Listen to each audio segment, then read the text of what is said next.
कारण कि मेरे जन्म के पश्चात आप मुझे साधारण कन्या समझकर उसी प्रकार स्वाभाविक व्यवहार करें जिस प्रकार सामान्य माता-पिता अपनी पुत्री से करते हैं। ये किस लिए माँ? हर प्रयोजन बताया नहीं जाता महारानी वीरणी। जैसी माँ विश्वेश्वरी की इच्छा, परंतु अब हमारी कामना शीघ्र ही पूर्ण कीजिए। तुम्हारी कामना पूर्ति का वरदान तो मैंने दे ही दिया है महारानी वीरणी। कल्याण हो। जय हो मां आदिशक्ति जगदम्बे, जय हो मां। जय हो।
महारानी जी बधाई हो, बधाई हो।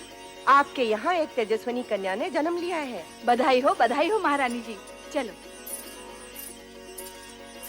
राजकुमारी जी, आप लोगों को भी बहुत बहुत बधाई हो। ये शुभ समाचार जाके महाराज को सुनाते हैं। चलो चलो। माताश्री, आज का दिन हम सबके लिए बड़ी प्रसन्नता का दिन है। बधाई हो महाराज, बधाई हो। महारानी वीरनी ने एक दिव्य कन्या को जन्म दिया है। कन्या के प्रकट होते ही सारे महल में उसकी ज्योति फैल गई। तेजस्वी कन्या ने जन्म लिया है महाराज। ये शुभ समाचार सुनकर हम धन्य हुए हैं। सुलेखा, ये लो अपना पारितोषिक। मंगला, तुम भी लो। धन्यवाद महाराज। बधाई हो महाराज, बधाई हो। ये लो, तुम भी लो। आज का दिन हमारे लिए अत्यंत ही हर्ष और उल्लास का दिन है। नारायण नारायण। अभिनंदन राजन, दिव्य कन्या के जन्म के क्षण पर बधाई हो। देवऋषि, आश्चर्य है, आप सही समय पर पधारे। नारायण नारायण।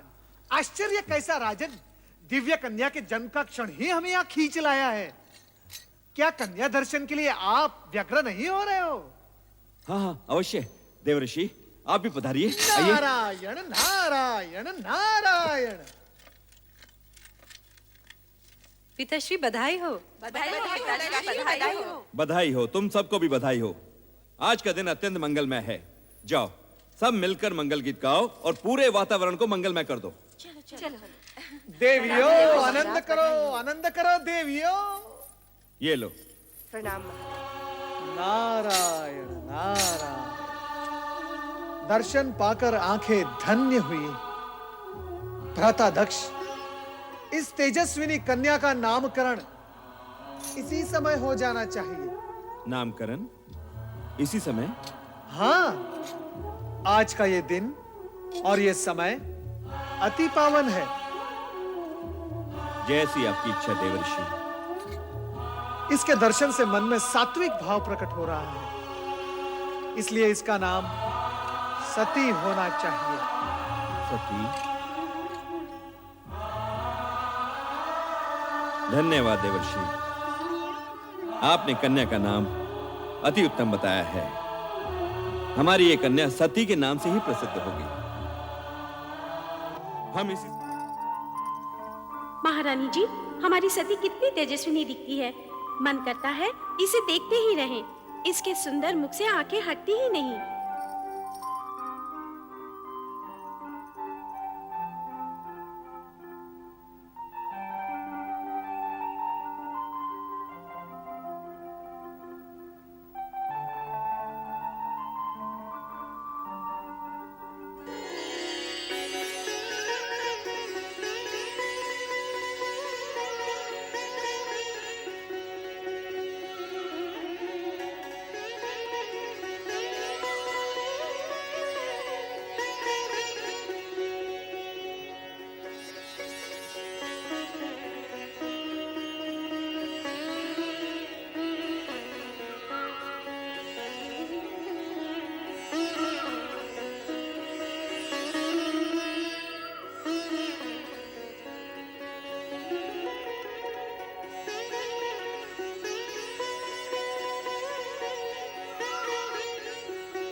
अरे अश्विनी, ये सती कहाँ है? तूने देखा है? नहीं तो पता नहीं कहाँ खोई रहती है आजकल।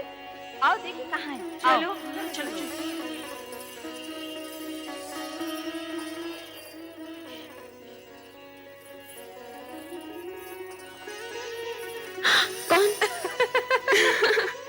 यही तो हम सब पूछना चाहती हैं सती, कि कौन है वो जिसके ध्यान में तुम हर समय मग्न रहती हो? मैं स्वयं नहीं जानती रोहिणी।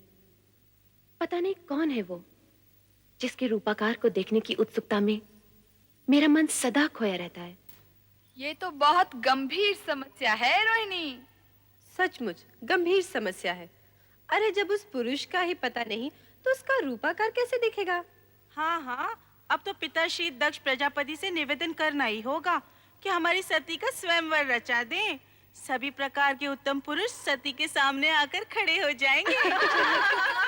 अच्छा सती, तेरी ना को हाँ करने के लिए हम सब पिताश्री से प्रार्थना करेंगे कि तेरा विवाह पिताश्री उसी छवि से करा दें जो तेरे हृदय में बसी है।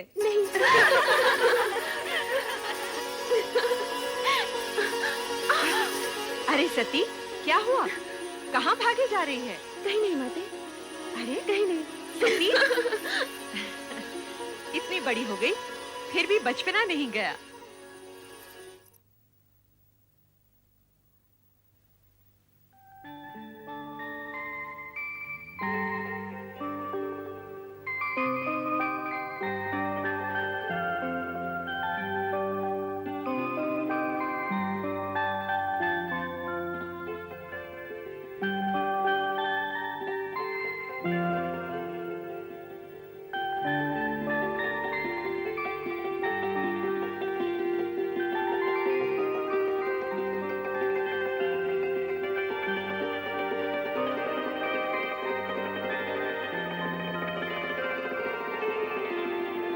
शक्ति तुम? शक्ति नहीं, मैं सती हूँ प्रभु। तुम तो अपने लौकिक नाम रूप की चर्चा करने लगी। सत्य तो यह है कि तुम ही शक्ति हो, अलौकिक शक्ति, शिव शक्ति। आपकी शक्ति आपसे विलग कैसे प्रभु? शक्ति का शिव से विलग होना संभव ही नहीं।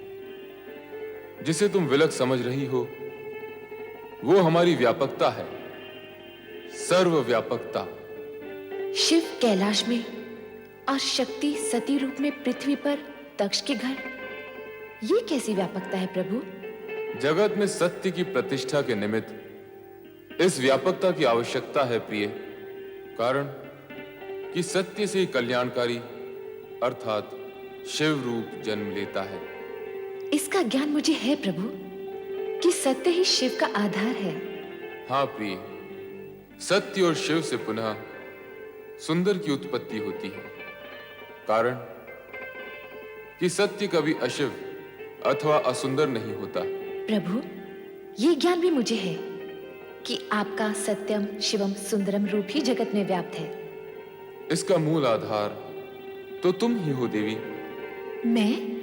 यदि शक्ति न होती तो सत्य स्थिर न होता। शक्ति के कारण ही सत्य की रक्षा होती है, शिवम प्रशस्त होता है और सुंदरम व्यापक होता है। प्रभु, आपने तो सत्यम शिवम सुंदरम का संपूर्ण श्रेय शक्ति को अर्थात मुझे ही दे डाला। सत्य भी यही है।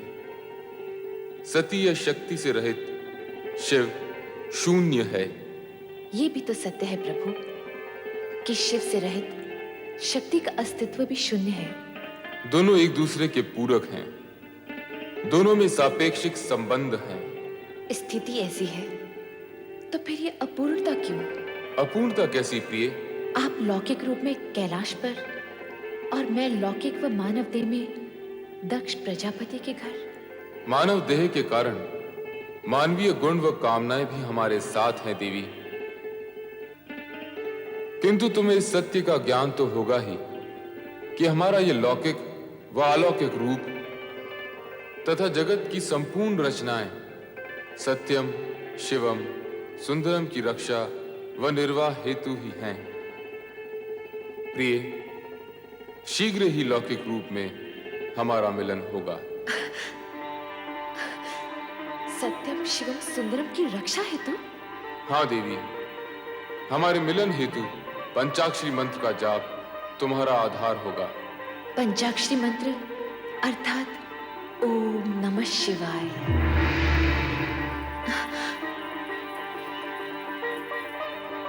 ओम नमः शिवाय।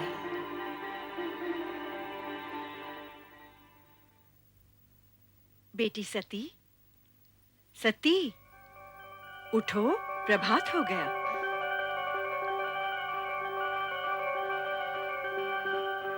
ओम नमः शिवाय।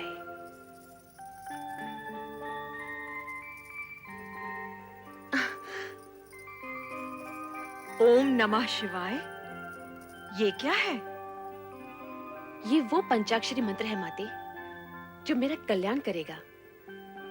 इस मंत्र की अनुभूति मुझे स्वप्न में हुई थी जब मैं उनके समक्ष खड़ी थी। तुम किसकी बात कर रही हो पुत्री? भगवान शिव शंकर की। वे ही मेरे स्वप्न में आए थे। क्या शिवजी तुम्हारे स्वप्न में आए थे? हाँ माते, उन्होंने मेरे मन की सारी व्यग्रता शांत कर दी। उनसे मिलकर मुझे ये ज्ञान हुआ कि मैं पार्थिव शिवलिंग बनाकर शिव आराधना करूं। तत्पश्चात ही उनसे मिलन होगा। सती, सती तुम्हारी बात पर विश्वास। मेरी बात पर विश्वास करो माते, ये सत्य है। पार्थिव शिवलिंग द्वारा शिव आराधना करने से ही मुझे मनोवांछित फल मिलेगा। ओम नमः शिवाय। ओम नमः शिवाय। ओम नमः शिवाय। ओम नमः शिवाय। ओम नमः शिवाय। ओम नमः शिवाय। ओम नमः शिवाय। ओम नमः शिवाय। ओम नमः शिवाय। ओम नमः शिवाय। ओम नमः शिवाय। ओम नमः शिवाय। ओम नमः शिवाय। ओम नमः शिवाय। ओम नमः शिवाय। ओम नमः शिवाय। ओम नमः शिवाय। ओम नमः शिवाय। ओम नमः शिवाय। ओम नमः शिवाय। ओम नमः शिवाय। ओम नमः शिवाय। ओम नमः शिवाय। ओम नमः शिवाय। ओम नमः शिवाय। ओम नमः शिवाय। ओम नमः शिवाय। ओम नमः शिवाय।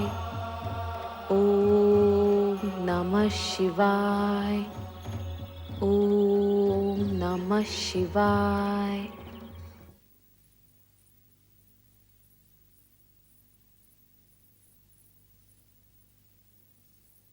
स्वामी, महारानी, राजकुमारी सती कहाँ है? वो शिव आराधना करने नदी तट पर गई है स्वामी। शिव आराधना? किसने कहा उसे शिव आराधना करने के लिए? शिव जी ने। वे सती के स्वप्न में आए थे। उस स्वप्न के बाद सती बदल सी गई है। ये नहीं हो सकता महारानी। दक्ष प्रजापति के होते हुए ये कदापि नहीं होगा। सती हमारी पुत्री है। उसके हिताहित के विषय में सोचना हमारा कर्तव्य है और सती के प्रति हम अपने कर्तव्य का पालन अवश्य करेंगे। ओम नमः शिवाय। ओम नमः शिवाय। ओम नमः शिवाय। ओम नमः शिवाय। ओम नमः शिवाय। पुत्री सती, पुत्री सती, प्रणाम पिताश्री। ये तुम क्या कर रही हो? पिताश्री, देवेश्वर शिव ने आज्ञा दी है कि मैं इसी प्रकार शिव आराधना करूं। वे मुझे शीघ्र ही मिलेंगे। कदापि नहीं, कदापि नहीं पुत्री। नमः शिवाय। ये ना भूलो कि तुम विशाल साम्राज्य के स्वामी दक्ष प्रजापति की राजकन्या हो। पिताश्री, मेरी यही आकांक्षा है कि देवेश्वर शिव के साथ मेरा मिलन शीघ्र ही हो और इसी मिलन को संभव बनाने के लिए परमात्मा शिव की आज्ञा अनुसार मैं ये पूजा कर रही हूँ। ओम नमः शिवाय। तनिक सोचो पुत्री, तनिक सोचो। उस विचित्र वेशधारी कैलाश निवासी से तुम्हारा विवाह कैसे संभव होगा? एक प्रजापालक नरेश होते हुए हम स्वयं अपनी पुत्री को एक वैरागी के हाथों कैसे सौंप सकते हैं? जो पूर्व निश्चित है उसे आप विफल कैसे कर सकते हैं? मेरा जन्म ही देवेश्वर शिव के चरणों की सेवा के लिए हुआ है पिताश्री। ये तुम्हारा भ्रम है सती। स्वप्न की बातें कभी सत्य नहीं हुआ करती। तुम जो कुछ भी कर रही हो वो तुम्हारे भ्रम का परिणाम है। छोड़ दो ये सब व्यर्थ की बातें। नहीं पिताश्री, देवेश्वर शिव के प्रति ऐसा असम्मान न दिखाइए। ये उचित नहीं होगा। उचित अनुचित के तर्क में उलझकर तुम अपनी अल्प बुद्धि का परिचय दे रही हो सती। ऐसा प्रतीत होता है कि तुम्हारा ये शिव आराधना का मोह भंग करने के लिए अब हमें ही कोई उपाय करना होगा और ये उपाय हम शीघ्र ही करेंगे। ओम नमः शिवाय। नमः शिवाय। ओम नमः शिवाय।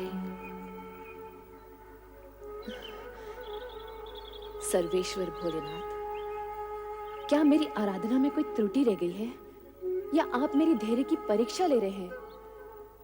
ये मैं नहीं जानती, किंतु स्वामी आप मुझे शीघ्र ही दर्शन दीजिए। मेरी आंखें आपके दर्शन के लिए तरस रही हैं स्वामी, तरस रही हैं। ओम नमः शिवाय। शिव शिव शिव शिव शिव शिव शिव। ओम यहाँ तो किसी की परीक्षा हो रही है और किसी की परीक्षा और आराधना में विघ्न डालना उचित नहीं है नारद। चुपचाप यहाँ से निकल चलो।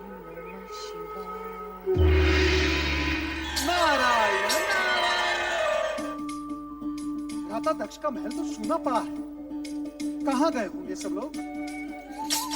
चलो नारद, भावज वीरणी के कक्ष की ओर, कदाचित वहां भेंट हो जाए। नारायण नारायण।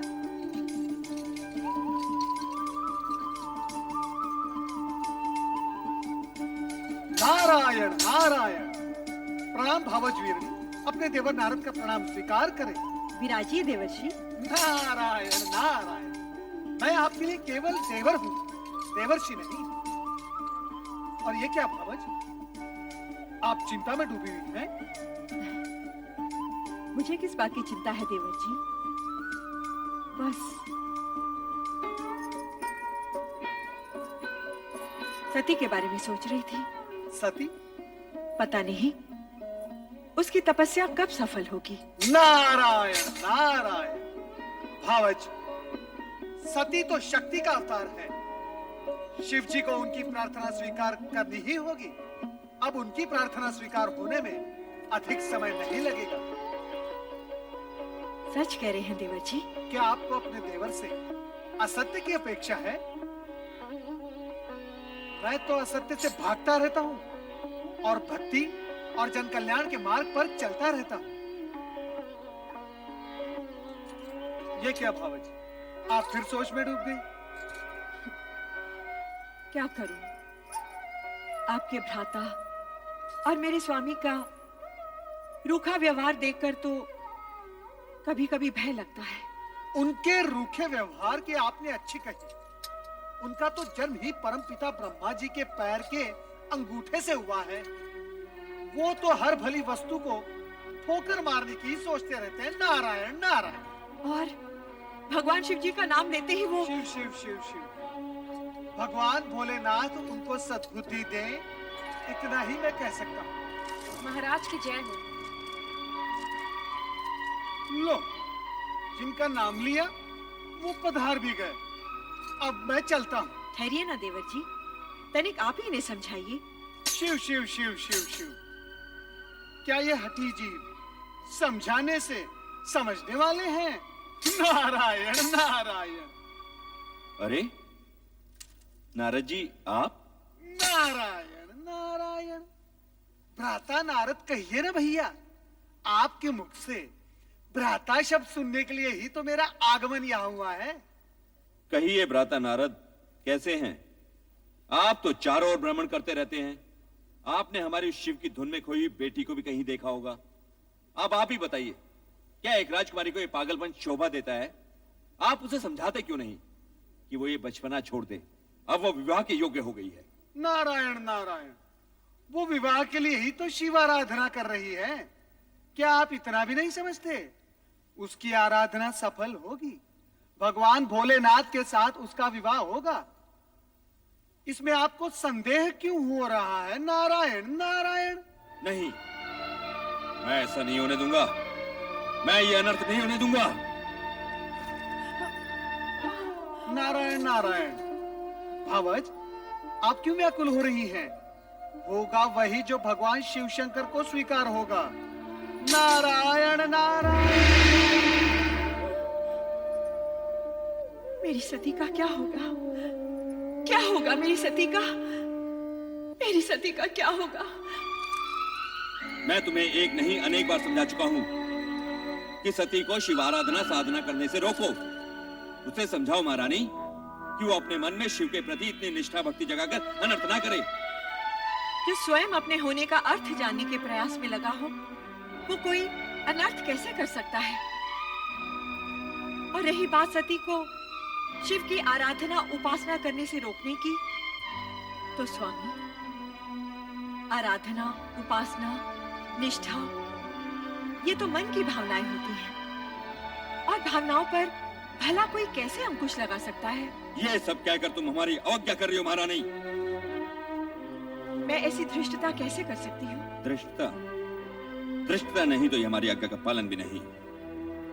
महारानी, मां होने के नाते अपनी संतान का शुभ अशुभ सोचना तुम्हारा कर्तव्य है, तो पथ भ्रष्ट होने पर उसे उचित मार्ग दिखाना तुम्हारा धर्म भी है। आप संभवतः उचित कह रहे हैं स्वामी, परंतु हमारी सती ना तो कोई अशुभ कार्य कर रही है और ना ही वो पथभ्रष्ट हुई है। वो वही कर रही है जो उसके ज्ञान के अनुसार उचित है। तुम्हारा तात्पर्य है कि सती इस योग्य हो गई है कि उसे ज्ञान अज्ञान का बोध होने लगा है? नहीं महारानी नहीं, तुम्हारी ये सब बातें बुद्धिमता का परिचय नहीं दे रही। मैं आपके समान बुद्धिमान नहीं स्वामी, किंतु इतनी बुद्धिहीन भी नहीं कि तुम्हारी बुद्धिमता के दर्शन तो इसी सत्य में हो रहे महारानी कि अपनी अन्य युवा कन्याओं की अपेक्षा तुम्हें केवल सती की चिंता अधिक रहती है। तुम्हारी ममता नेह स्नेह सती के प्रति अधिक है। ये आपका भ्रम है स्वामी, सत्य नहीं। शरीर को अपने प्रत्येक अंग से एक सा मोह होता है, पुष्पमाला को अपने प्रत्येक पुष्प से एक सा स्नेह होता है, मुझे भी अपनी हर संतान से एक सा। शब्दों को उपमाओं द्वारा अलंकृत करने की योग्यता तो तुमने है, ये मैं जानता हूँ महारानी, परंतु क्या तुम मुझे ये बताओगी कि सती के लिए शिव आराधना ही क्यों आवश्यक है? मैं कहता हूँ कि शिव की अपेक्षा श्री हरि विष्णु जी की आराधना भी तो हो सकती है। हो सकती है, परंतु केवल श्री हरि विष्णु की आराधना करने वाला शिव जी का प्रिय भक्त नहीं हो सकता। उसी प्रकार शिव जी की आराधना करने वाला श्री हरि विष्णु का परम भक्त नहीं हो सकता। श्री हरि विष्णु और शिव जी दोनों ही एक दूसरे के पूरक हैं। इस हेतु श्री हरि विष्णु की उपासना करने वाले पर भोलेनाथ सदा प्रसन्न रहते हैं और अजर अमर सदाशिव की उपासना करने वाला श्री हरि विष्णु की कृपा का पात्र होता है। महारानी, हमने तुमसे सती के मन में विवेक जगाने की बात कही थी और उत्तर में तुमने ज्ञान भक्ति का पूरा अध्याय सुना डाला। परंतु एक सत्य ध्यान पूर्वक सुन लो महारानी कि हम सती की शिव भक्ति का विरोध करते हैं और करते रहेंगे।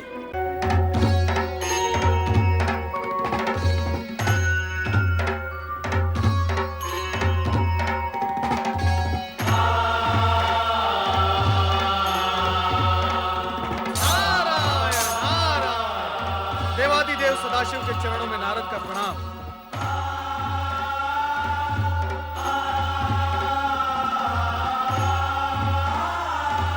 आपकी साधना में व्यवधान डालना मेरे लिए उचित नहीं, किंतु विषय की गंभीरता और महत्व को देखते हुए मुझे दृष्टता करनी ही पड़ी। देवर्षि, जब आप स्वयं कह रहे हैं कि विषय महत्वपूर्ण और गंभीर है, तो आपने जो किया वो धृष्टता कैसे? अपने आने का मंतव्य बताइए।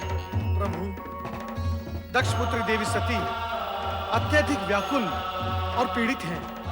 मुझसे उनकी यह दशा देखी नहीं गई और मैं आपके चरणों में चला आया। उनकी पीड़ा का कारण? नारायण नारायण, ये सर्वविदित है कि आप ही नटराज हैं, किंतु हे महेश्वर, नाट्य विद्या के प्रदर्शन के लिए ये समय उचित नहीं है। सब कुछ जानते हुए भी आपका अनभिज्ञ होने का नाटक देवी सती के कष्ट में और भी वृद्धि करेगा। आप तत्काल ये बताने की कृपा करें कि देवी सती और आपके विवाह के बीच भ्राता दक्ष का विरोध रूपी विघ्न जो आ रहा है, उसे विफल कैसे किया जाए? उसका उपाय क्या है? किसी भी प्रकार की दुविधा की स्थिति में नंदाव्रती कन्याओं की कामना पूर्ति का सर्वोत्तम उपाय है। हे देवऋषि, अब ये मत पूछ बैठेगा कि नंदाव्रत क्या है। हे देवेश्वर, आश्चर्य है, सृष्टि का भार स्वयं पर लिए हुए भी आप विनोदपूर्ण वार्तालाप कैसे कर लेते हैं? नारायण नारायण। देवी सती की आराधना का परिणाम क्या निकलेगा, यह जानना मेरे लिए तो असंभव है, किंतु हे महेश्वर, आपकी लीला आप ही जाने।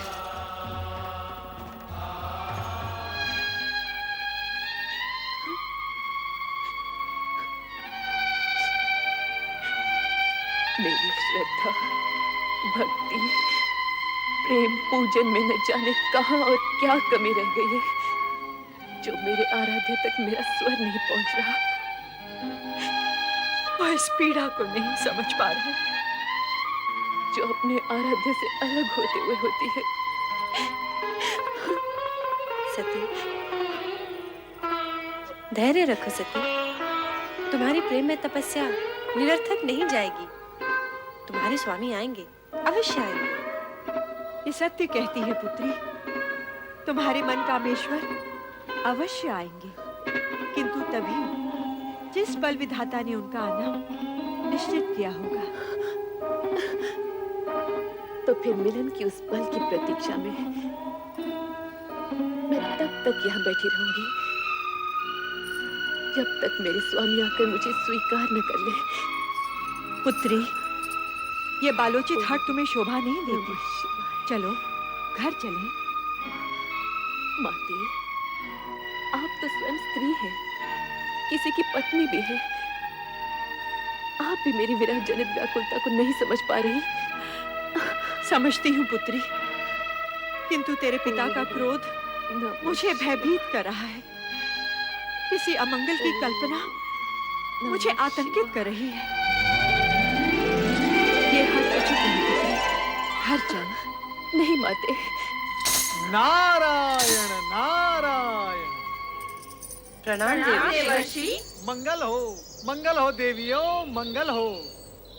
देवी सती, आपके लिए देवाधिदेव भोलेनाथ शिवशंकर का एक संदेश है। शीघ्र सुनाइए देवर्षि। आपके और उनके विवाह के बीच जो बाधाएं आ रही हैं, उनके लिए नंदाव्रत करना आपके लिए उत्तम रहेगा। नंदाव्रत? हाँ, मन चाह पति पाने की दिशा में नंदाव्रत एक सिद्ध उपाय है। यही महेश्वर का कथन है। देवियों, चाहे तो आप भी इसका प्रयोग कर सकती हैं। नारायण नारायण। शीघ्र बताइए देवर्षि, इस व्रत को करने का विधि विधान क्या है? तुम लोगों को ठिठोली सुन रही है और मेरे यहाँ प्राण जा रहे हैं। माते, कृपया आप घर के लिए प्रस्थान करें और इन नटखट बहनों को भी अपने संग ले जाएं। किंतु हमें भी तो व्रत की विधि सीखनी है ना माते। हमें भी तो सीखनी है। जैसे तुम्हारी इच्छा पुत्री। कल्याण हो। शीघ्र बताइए देवर्षि, व्रत की विधि क्या है? बताइए देवर्षि। नारायण नारायण। व्रत की बात शांति पूर्वक सुननी होगी। देवियों, इतनी उतावली मत बनो। मैं आपको व्रत की विधि अवश्य बताऊंगा, परंतु आप सबको मेरी एक बात माननी होगी।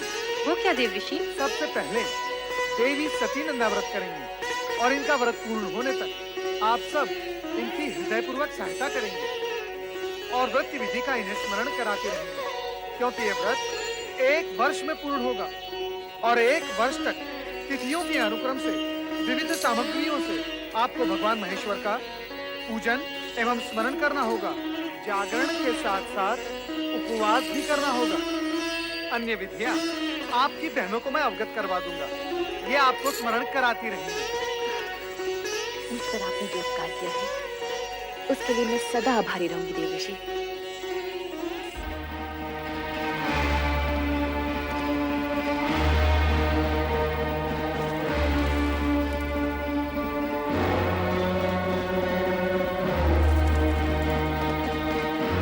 सुलेखा, सुलेखा, जी महाराज। तुम्हारी स्वामी कहाँ गई हैं? वो नदी स्नान को गई है महाराज। नदी स्नान? वो भी इस कुबेला में? नहीं नहीं, कदाचित वे राजकुमारी सती के साथ हैं। वो तो वहाँ नित्य जाती ही है ना। स्वामी नहीं आ गए महाराज। ठीक है, तुम जा सकती हो।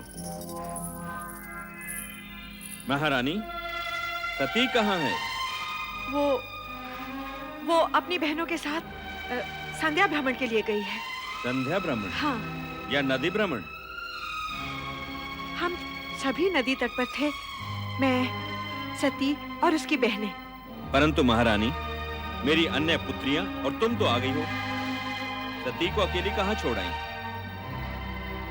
मैं जानता हूँ महारानी कि सती वहाँ क्या कर रही होगी। वो वहाँ शिव नाम के खिलौने बनाकर उनके साथ खेल रही होगी।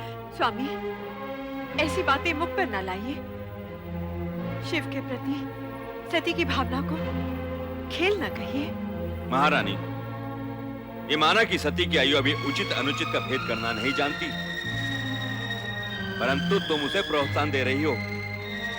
तुम उसे जानबूझकर ऐसी दिशा की ओर जाने की अनुमति दे रही हो जहां दुख ही दुख है, कांटे ही कांटे हैं। स्वामी, यदि आप उसके पिता हैं, तो मैं उसकी माता हूँ। मैं मैंने 9 महीने उसे गर्भ में रखा है, पालन पोषण करके बड़ा किया है। क्या मैं अपनी पुत्री को सुखी देखना नहीं चाहती? महारानी, यदि ऐसा होता तो तुम स्वप्न में भी अपनी पुत्री के लिए ऐसे पति के विषय में ना सोचती जो गृहस्थ धर्म का पालन करना ही नहीं जानता, जो पर्वत श्रृंखलाओं पर बैठा बभूति रमाए बागंबर लपेटे अपने भयंकर गणों के साथ योगियों जैसा जीवन व्यतीत कर रहा हो। ठीक है महारानी, ठीक है। मैं अभी इसी समय सती को बलपूर्वक यहाँ ले आता हूँ। नहीं स्वामी, नहीं। मैं आपसे हाथ जोड़कर विनती करती हूँ, विधाता के लिखे को चुनौती मत दीजिए। सती की साधना भंग करके पाप के भागी मत बनिए। आपका ये एकमात्र पाप आपके जीवन भर के पुण्यों का फल आपसे छीन लेगा। आप चिंता छोड़िए स्वामी, और परिस्थितियों की नौका को समय की धारा में छोड़कर निश्चिंत हो जाइए और सती को उसकी आराधना करने दीजिए स्वामी। सती को उसकी आराधना करने दीजिए।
सती,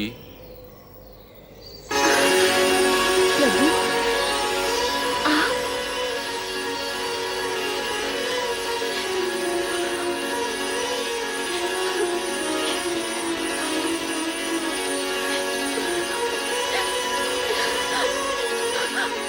स्वामी, स्वामी, मैं आपके दर्शन पाके धन्य हुई स्वामी। उठो दक्ष पिता।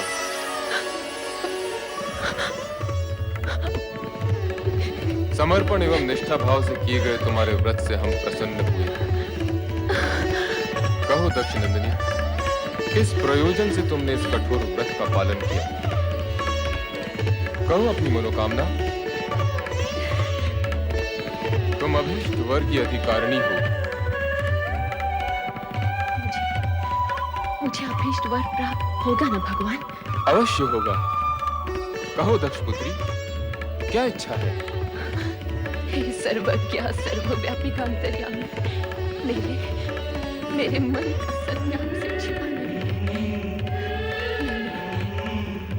मैंने बाल्यकाल से पति रूप में आप ही की कामना की है। इसके अतिरिक्त और कुछ भी इच्छित नहीं है भगवान। तथास्तु। सती, तुम्हारा और हमारा अभीष्ट भिन्न नहीं है। तुम्हारा अर्धांगिनी रूप ही जगत के लिए कल्याणकारी होगा। मैं धन्य हो गई प्रभु, मैं धन्य हो गई।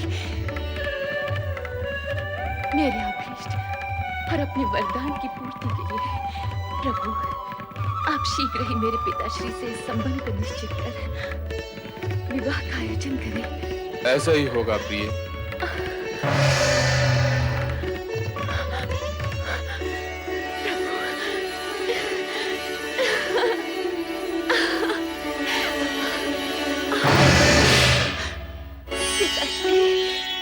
पिताश्री, मेरा व्रत सफल हो गया। पिताश्री, मेरी तपस्या सार्थक हुई।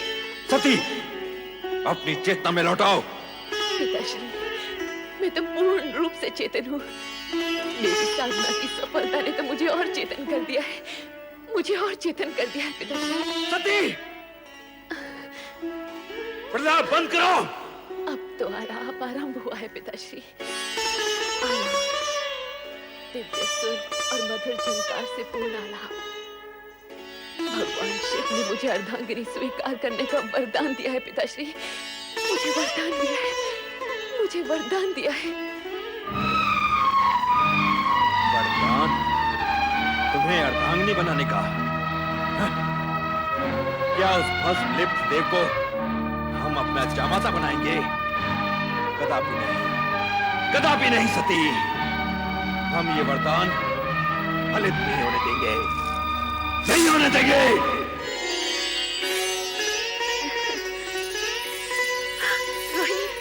सती, तुम कुछ कहो न कहो, तुम्हारे खिले खिले मुख की एक एक रेखा ये उद्घोष कर रही है कि तुम्हें तुम्हारा मनमीत मिल गया है।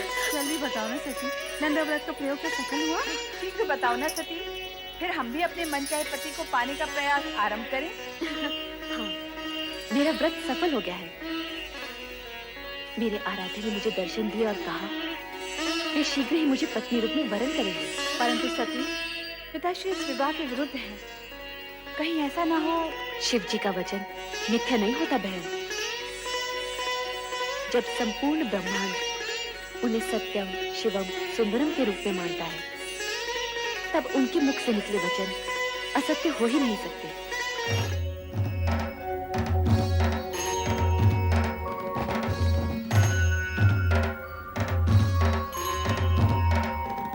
सत्य और सुंदर स्वरूप भोलेनाथ, श्री शिव शंकर के चरणों में ब्रह्मा का प्रणाम। कैलाश में आपका स्वागत है ब्रह्मा जी। आपके लिए एक शुभ समाचार है। दक्ष पुत्री और आपकी पौत्री की तपस्या से प्रसन्न होकर मैंने उसे अपनी पत्नी बनाने का वचन दे दिया है। अपने और मेरे बीच इस नवीन संबंध के जुड़ने की सूचना देकर आपने मेरा मन प्रसन्न कर दिया प्रभु। मैं आपका अति आभारी हूं। इतना अधिक भी प्रसन्न मत होइए ब्रह्मा जी। कहीं ऐसा ना हो कि आपकी प्रसन्नता आप तक ही सीमित रह जाए। आपके कहने का तात्पर्य क्या है सदाशिव? आपके पुत्र दक्ष प्रजापति का मन मुझसे विमुख है। इस विवाह के लिए उनसे स्वीकृति लेना अब आपका ही उत्तरदायित्व है। आप निश्चिंत रहिए शिवशंकर जी, वैसा ही होगा जैसे आपकी इच्छा है। आपने मेरी पौत्री को अपनी जीवन संगनी के रूप में स्वीकार करके मुझे और सती दोनों को कृतार्थ किया है। मैं पुत्र दक्ष से स्वयं अनुरोध करूंगा और मुझे पूर्ण विश्वास है कि वो इस अनुरोध को आज्ञा मानकर इस विवाह के लिए अपनी स्वीकृति दे देंगे।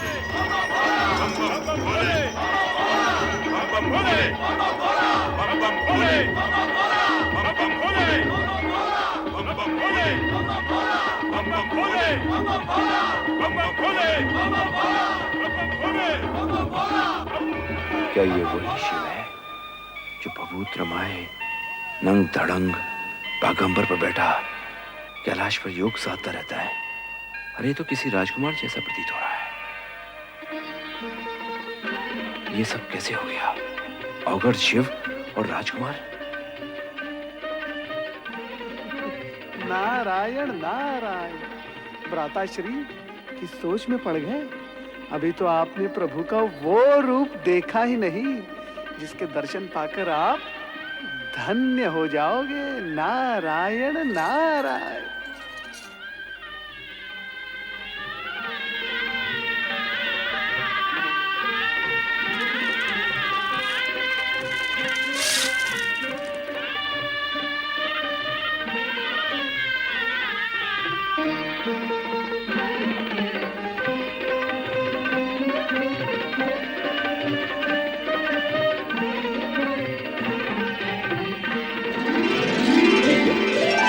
पंचमुखी शंकर, कहीं मेरी आंखें धोखा तो नहीं खा रही?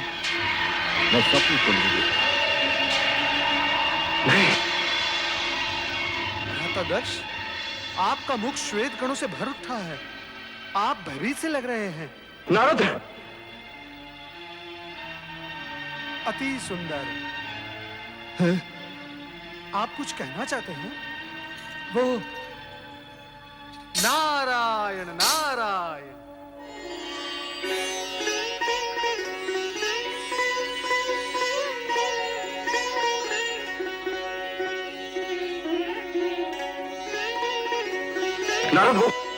नारायण नारायण।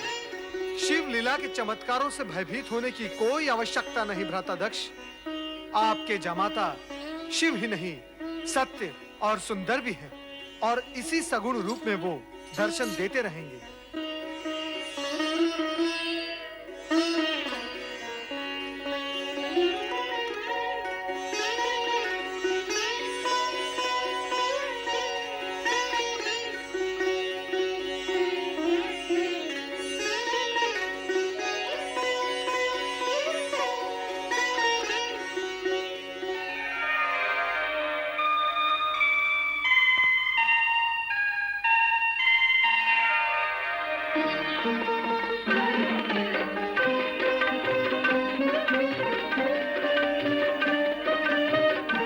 आइए, पधारिए।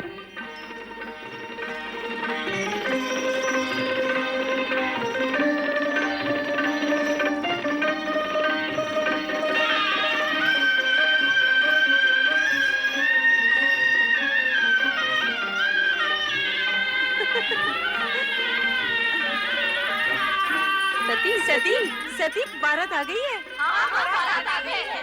मैं अभी अभी शिव शंकर भोलेनाथ को वर के रूप में देखकर आ रही हूँ। सती, तू जब शिव शंकर का बखान करती थी तो हमें विश्वास ही नहीं होता था, परंतु आज देखा तो लगा तू कितनी सौभाग्यशालिनी है। अच्छा, पर ये तो बता, वर राजा हैं कैसे? उनके रूप स्वरूप का वर्णन शब्दों में करना अत्यंत कठिन है, पर जो देखा सो ये कि जिन्होंने हमारी भुवन मोहिनी सती का चित्त चुराया है वो कर्पूर गौरवर्णीय हैं।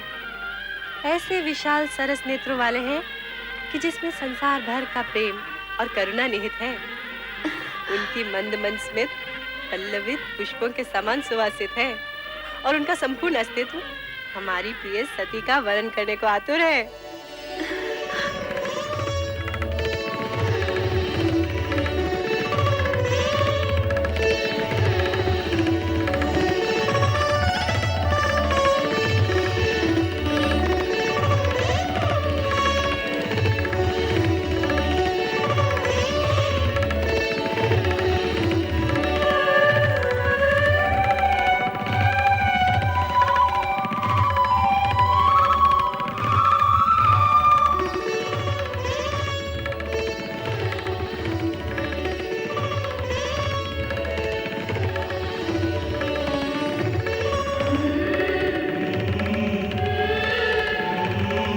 मीनाक्षी, सौभाग्य आकांक्षिणी सती को विवाह मंडप में बुलवाइए। जो आज्ञा पिताश्री। महारानी,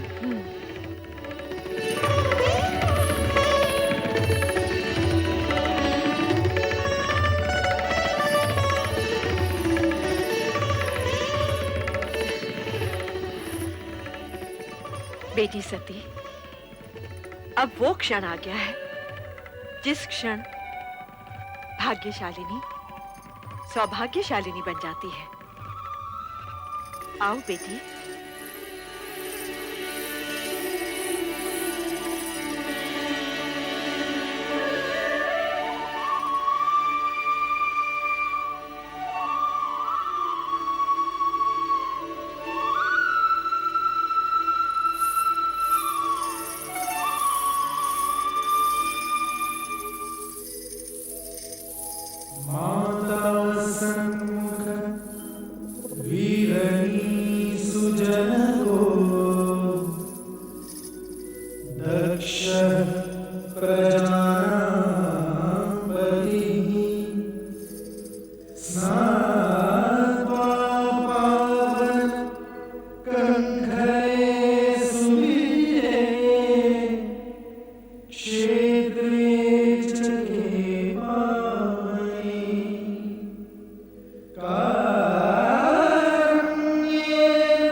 हे शिव शंकर,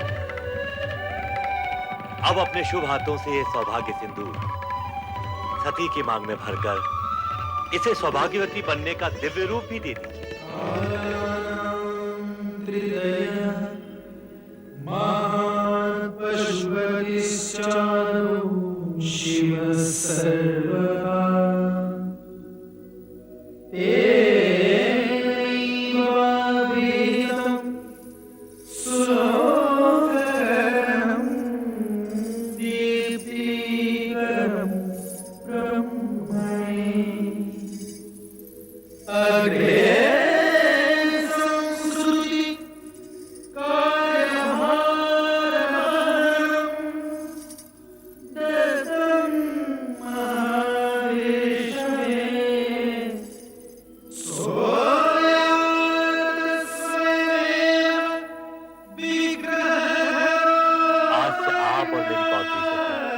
पति पत्नी हुए। धन्य हो शिव सती का ये मिलन मंगलमय हो। बोलो शिव सती की जय, शिव सती की जय, शिव सती की जय।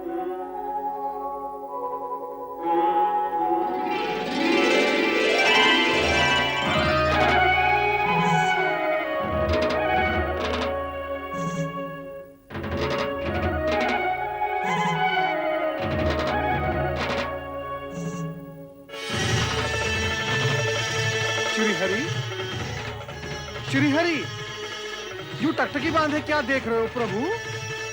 देख रहा हूं शिव सती की एक रूपता को जो चिरंतन है, शाश्वत है।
सती की भगवान शिव शंकर की माता सती की भगवान शिव शंकर की माता सती की भगवान शिव शंकर की।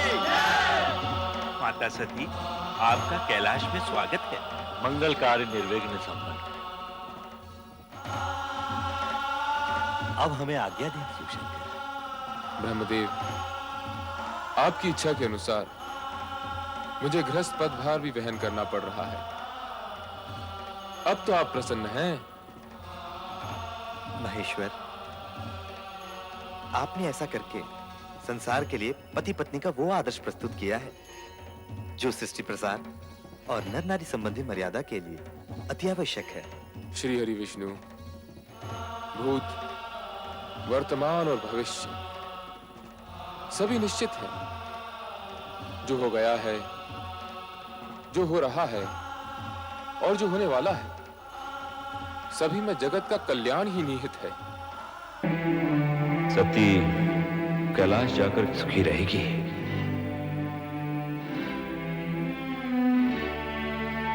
कदापि नहीं। इस राजमहल का वैभव, ऐश्वर्य सीमा कहां?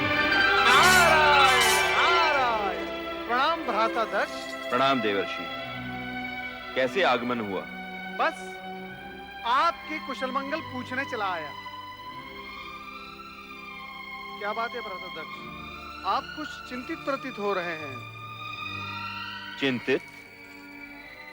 देवर्षि, चिंता का तो कोई कारण ही नहीं है। भ्राता दक्ष, एक पिता जो अपनी इच्छा के विरुद्ध अपनी पुत्री का हाथ किसी को सौंप देता है, उसका चिंतित होना स्वाभाविक ही है। परंतु आप निश्चिंत रहें। आपकी पुत्री सती के विवाह उपरांत हिमालय पहुंचने के बाद वहां पर चारों ओर आनंद आनंद व्याप्त हो गया। क्या बात है, आपको मेरे कथन पर विश्वास नहीं है? नहीं नहीं देवर्षि, आपकी बात पर अविश्वास का तो प्रश्न ही नहीं उठता। तो फिर आपके मुख पर ये विषाद की रेखाएं क्यों हैं? देवर्षि, यदि मैं ये मान भी लूं कि आपका कथन सत्य है, तो मैं ये सोच रहा हूं कि ये आनंद कितनी देर तक टिक पाएगा। नारायण नारायण, मैं आपका अभिप्राय समझा नहीं। देवर्षि, विवाह के बाद कुछ दिनों तक सती अपने उस औघड़ भभूतधारी पति के साथ आनंद मनाएगी, परंतु जब कैलाश में गिरते हुए हिमकणों के थपेड़े सहेगी, तो उसे हमारे इस राजमहल में बिताए हुए सुख का स्मरण होगा, और तब वो पछताएगी। यही कहना चाहते ना भ्राताश्री? ये आपका भ्रम है, ऐसा हो ही नहीं सकता, असंभव है ये। सती तो शिव की जन्म जन्म से जीवन संगीनी है।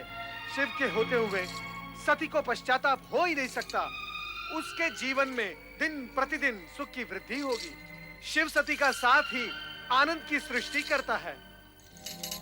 नारायण नारायण, क्या मुझसे कोई अपराध हुआ है भ्राताश्री, जो आप मुझे रुष्ट होकर देख रहे हैं? कहीं शिव ने लिखा पढ़ाकर तो नहीं तुझे मेरे पास भेजा है? नारायण नारायण, शिव के प्रति ऐसी अपमानजनक भाषा में सुन नहीं सकता भ्राताश्री। मैं स्वयं अपनी इच्छा से यहाँ आया हूँ आपको वो शुभ संदेश सुनाने। अब मैं जा रहा हूँ। नारायण ना। इतनी सी बात का इतना बुरा मान गए देवर्षि? हमने तो तुम्हें शिव के बारे में कुछ नहीं कहा, परंतु कहना चाहें तो हम भी बहुत कुछ कह सकते हैं। नारायण नारायण, आप बहुत कुछ कह सकते हैं, परंतु मैं कुछ सुनना नहीं चाहता। भगवान शिव आपका कल्याण करे। नारायण नारायण। आज आपने मेरा स्मरण किया और मैं आपकी सेवा में उपस्थित हूँ। देवर्षि, आज प्रभु ने आपका स्मरण किया। देवी सती, नारद की शब्द शैली से भ्रमित होकर सुनने वाला सोचता ही रह जाता है। महेश्वर, ये आप मेरी निंदा कर रहे हैं या प्रशंसा? मैं समझ नहीं पाया। हम तो सदा तुम्हारी प्रशंसा ही करते हैं नारद। अब बताओ, यहाँ किस विशेष उद्देश्य से पधारे हो? महेश्वर, इस समय तो मैं परमपिता ब्रह्मा जी का दूत बनकर आया हूँ। नारायण नारायण। ब्रह्मदेव की दूत? हाँ माता, परमपिता ब्रह्मा जी ने निश्चय किया है कि समुद्र मंथन से होने वाले प्रदूषण से मुक्ति हेतु एक महायज्ञ का आयोजन किया जाए। अति उत्तम विचार है ब्रह्मदेव का। कहाँ होने जा रहा है ये महान यज्ञ? प्रयाग की धर्म भूमि पर परमपिता ब्रह्मा जी ने यज्ञ हेतु आपको सादर निमंत्रण भेजा है।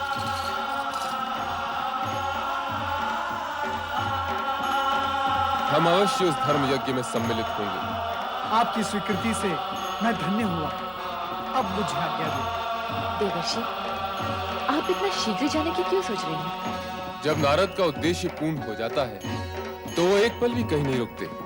शिव शिव शिव शिव शिव शिव शिव, ऐसी बात नहीं है प्रभु। यदि आपकी इच्छा हो तो मैं आपके चरणों में बैठा रहूंगा। परंतु अब ये परंतु कैसा?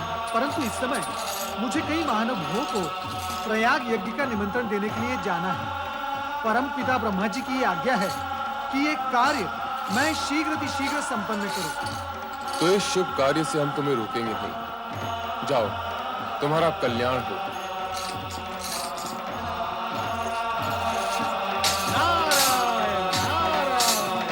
स्वामी, यदि आज्ञा हो तो कुछ पूछो। क्या अब भी कोई प्रश्न शेष रह गया है? स्वामी, क्या प्रयाग यज्ञ में मैं भी आपके साथ सम्मिलित हो सकती हूँ? एक ओर महायज्ञ, दूसरी ओर पुण्य स्थली का तरस परस, दो पुण्य के कार्य एक ही साथ हो जाएंगे स्वामी। नहीं देवी, बिना निमंत्रण कहीं जाना उचित नहीं। यदि उचित समझते तो ब्रह्मदेव अवश्य संदेश भेजते। परम पिता ब्रह्मदेव ने इस यज्ञ के लिए भोलेनाथ के साथ मुझे निमंत्रण क्यों नहीं भेजा? क्या मैं इस योग्य भी नहीं कि इस महान यज्ञ में सम्मिलित हो सकूं? ओम पराय परम तत्वाय स्वाहा। ओम पराय परम तत्वाय स्वाहा। ओम पराय परमात्मने स्वाहा। ओम पराय परमात्मने स्वाहा। ओम पराय परमात्मने स्वाहा। ओम पराय परमात्मने स्वाहा।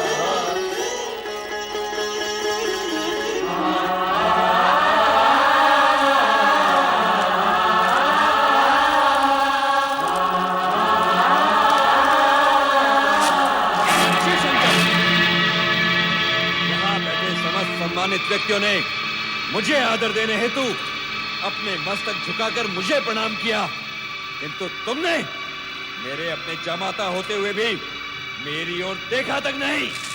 राजन, मैं इस पवित्र प्रयोजन में यज्ञ अग्नि की ओर देख रहा था, जो किसी भी व्यक्ति विशेष से अधिक वंदनीय है। असत्य, अब तुम इस योग्य ही नहीं रह गए हो कि इस यज्ञ की पवित्र अग्नि को अपनी आंखों से भी स्पर्श कर सको। भूतों पिशाचों से सेवित होकर तुम्हारे वेदों कर्म लुप्त हो चुके हैं। अब तुम मात्र शास्त्र विधि की अवहेलना और नीति मार्ग को कलंकित करने वाले पाखंडी, दुष्ट और पापाचारी पुरुष मात्र रह गए हो। मैं श्राप देता हूँ कि शमशान में निवास करने वाले उत्तम कुल और जन से इन शिव शंकर को इस यज्ञ से बहिष्कृत कर दिया जाए और देवताओं के साथ इसे यज्ञ का कोई भी भाग न दिया जाए। अरे महामूर्ख दुष्ट बुद्धि दक्ष, तुमने भगवान भोलेनाथ को यज्ञ से बहिष्कृत कर दिया, जिनके स्मरण करने से यज्ञ सफल हो जाते हैं और तीर्थ पवित्र हो जाते हैं। ओ अधर्म ब्राह्मण नीच, तुमने इनका अपमान कर दिया है, जो सृष्टि के रचयिता हैं, जो पालन करता है और एक दिन संहार करता भी होंगे। हे शिवगणों, तुम सबके सब इस यज्ञ से बहिष्कृत हो जाओ। तुम सबके सब नीच और पाखंडी हो। सिर पर जटा, शरीर पर भस्म और हड्डियों के आभूषण पहने भस्म, तुम मद्यपान में आसक्त रहो।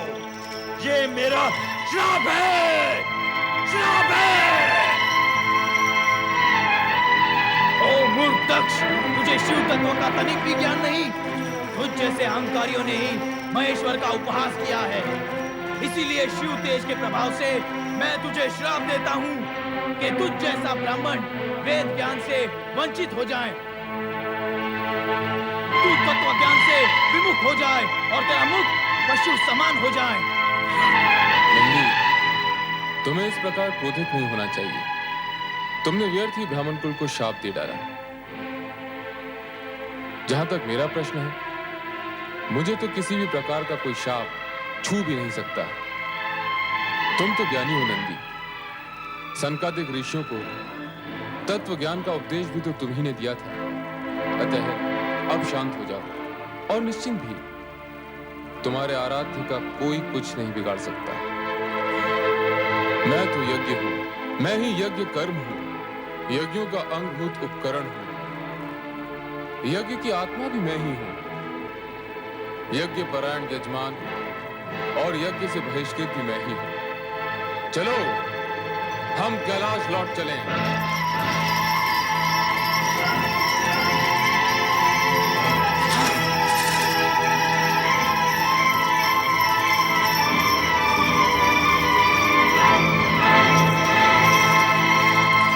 पुत्र दक्ष, यज्ञ पूर्ण करो। इतना सब कुछ हो जाने के उपरांत इस यज्ञ का आरती क्या रह गया पिताश्री? मेरा चित्त यहां से हट चुका है। दक्ष, पुत्र दक्ष, तनिक सुनो। चराचर जगतपति शिव शंकर का अपमान करके पुत्र दक्ष ने उचित नहीं किया। अकारण क्रोध का परिणाम अच्छा नहीं होता। क्या हुआ नाथ? क्या बात है? आप तो यज्ञ में गए थे। यज्ञ का अनुष्ठान के उपरांत तो चित्त शांत हो जाता है। और आपका स्वास्थ्य तो ठीक है ना स्वामी? कहे तो राजवैद्य जी को... मुझे कुछ नहीं हुआ। दक्ष प्रजापति को कुछ नहीं हो सकता। सर्वनाश के दिन तो आ गए उस अहंकारी भूतनाथ के, जिसने आज भरी सभा में मेरा अपमान किया है। आप जामाता जी की बात कर रहे हैं? क्या किया है उन्होंने जो आप क्रोध में बिफरे जा रहे हैं? क्या नहीं किया उसने? भूत प्रेत निशाचरों के साथ शमशान में रहने वाले उस औगड़ शिव का दुस्साहस तो देखो। बड़े बड़े देवता और ऋषि मुनियों ने जिस तक्ष का अभिवादन किया हो, उसी की उपेक्षा कर डाली उसने। गणमान्य विद्वान या महत्वपूर्ण व्यक्ति के रूप में न सही, ससुर के रूप में तो मुझे नमन कर ही सकता था। हो सकता है उनका पूरा ध्यान उस समय यज्ञ की ओर लगा हो। तुम उस नीच का साथ दे रही हो महारानी, जिसके टेढ़े तिरछे मुंह वाले गणों ने मेरा जी भर के अपमान किया है, मेरे ब्राह्मणत्व को ललकारा है, श्राप दिया है मुझे। अवश्य आपने भी कुछ कहा होगा, तभी तो... एक तो तुम हो जो उस चटा झूठधारी नंग धड़ंग जामाता पर अपने हृदय का पूरा प्रेम उड़ेल रही हो, और दूसरे हैं मेरे पिता, जिनके दबाव में आकर मुझे अपनी सती का विवाह उस दुष्ट के साथ करना पड़ा। मेरा वश चले तो... बस कीजिए स्वामी, बस कीजिए। आपका ये शिव क्रोध मुझे किसी अनिष्ट की चेतावनी दे रहा है। भगवान के लिए मुख से एक भी अपशब्द मत निकालिएगा। मुख से कहने से क्या लाभ? अब तो अपमान का बदला अपमान से ही लिया जाएगा। महारानी, मैं शीघ्र ही एक महान यज्ञ का आयोजन करूंगा, जिसमें मैं तुम्हारे लाडले जामाता को कदापि कदापि आमंत्रित नहीं करूंगा। ये आप क्या? इतना ही नहीं, उसका यज्ञ भाग भी उसे नहीं मिलेगा, कदापि नहीं मिलेगा। प्रतिशोध लूंगा मैं, प्रतिशोध। तनिक भी ध्यान नहीं दिया है। कहाँ है महाराज? जी वो भगवान विष्णु और परमपिता ब्रह्मा को निमंत्रण देने स्वयं गए हैं। तो फिर शिव सती को बुलाने मैं कैलाश जाऊंगी। मैं ये अन्याय कदापि नहीं होने दूंगी, कदापि नहीं। ये हम क्या सुन रहे हैं महारानी? तुम हमारी इच्छा के विरुद्ध कैलाश जाओगी? हमारी पुत्री सती और जामाता शिव इस यज्ञ से वंचित रहे, ये मैं नहीं देख सकती। यदि आप निमंत्रण नहीं भेजते तो मुझे स्वयं वहां जाना होगा, और मैं अवश्य जाऊंगी। महारानी, हमारी आज्ञा के उल्लंघन का परिणाम जानती हो। हमारा क्रोध तुम्हें इसी समय जलाकर भस्म कर सकता है। हमारी बेटी सती और शिव के साथ के संबंधों को भस्म करने से पहले आप मुझे भस्म कर दें। यदि आपका क्रोध शांत नहीं हो सकता तो क्या अर्थ है इस यज्ञ का? क्यों कर रहे हैं आप ये यज्ञ? हम संसार के सबसे बड़े सत्ताधारी हैं, हम जो चाहे वो कर सकते हैं। हमारे अधिकारों को चुनौती देने वाली तुम होती कौन हो? नारायण नारायण, शांत हो जाइए भ्राता दक्ष। आपका क्रोध जग प्रसिद्ध है।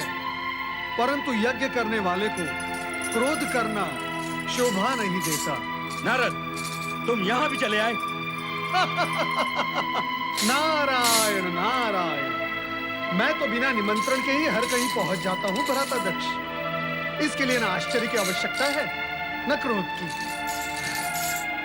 देवर जी, देख रहे हैं ना इनका हठ। आप ही बताइए, शिव शंकर को बुलाए बिना क्या कोई यज्ञ पूर्ण हो सकता है? कदापि नहीं। शिव जी के बिना यज्ञ अधूरा ही नहीं, अनिष्टकारी भी है भ्राताध्यक्ष। इसीलिए मैं आपको यहाँ सावधान करने के लिए आया हूँ। या तो शिवसती को निमंत्रण भेजिए या इस यज्ञ का विचार ही त्याग दीजिए। ऐसे शिव विहीन यज्ञ से किसी का कोई भला नहीं होने वाला। ये यज्ञ होगा और शिव सती के बिना होगा, ये हमारा निश्चय है और हम अपने अटल निश्चय को कदापि नहीं बदलेंगे। नारद जी की बात मान लीजिए, शिव सती को आमंत्रण भेज दीजिए स्वामी। अभी भी देर नहीं हुई है। यदि आपको शिव जी के पास कैलाश जाना स्वीकार नहीं है तो मैं चला जाऊंगा आपका भाई होने के नाते। भावज वीरणी की बात मान लीजिए भ्राता। एक तो तुम बिना बुलाए हमारा क्रोध जगाने यहाँ चले आए हो, दूसरे यज्ञ में हस्तक्षेप करने का साहस कर रहे हो। नारद, हम कहते हैं चले जाओ यहाँ से, चले जाओ। आप ये क्या कर रहे हैं स्वामी? देवर्षि नारद आपके भ्राता होने के साथ साथ सबके पूज्य भी हैं। नारायण नारायण, विनाश काले विपरीत बुद्धि। किसी ने ठीक ही कहा है, जब विनाश समीप आता है तो बुद्धि भी विपरीत हो जाती है। अब मैं न आपके इस महल में आऊंगा न आपके उस अनिष्टकारी यज्ञ में। भावज वीरणी, अब आज्ञा दीजिए। भगवान भोलेनाथ आपका कल्याण करेंगे। नारायण नारायण।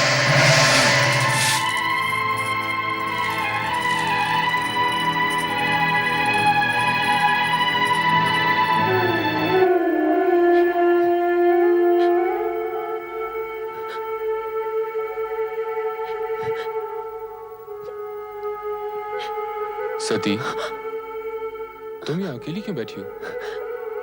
अरे, तुम्हारी आंखों में आंसू?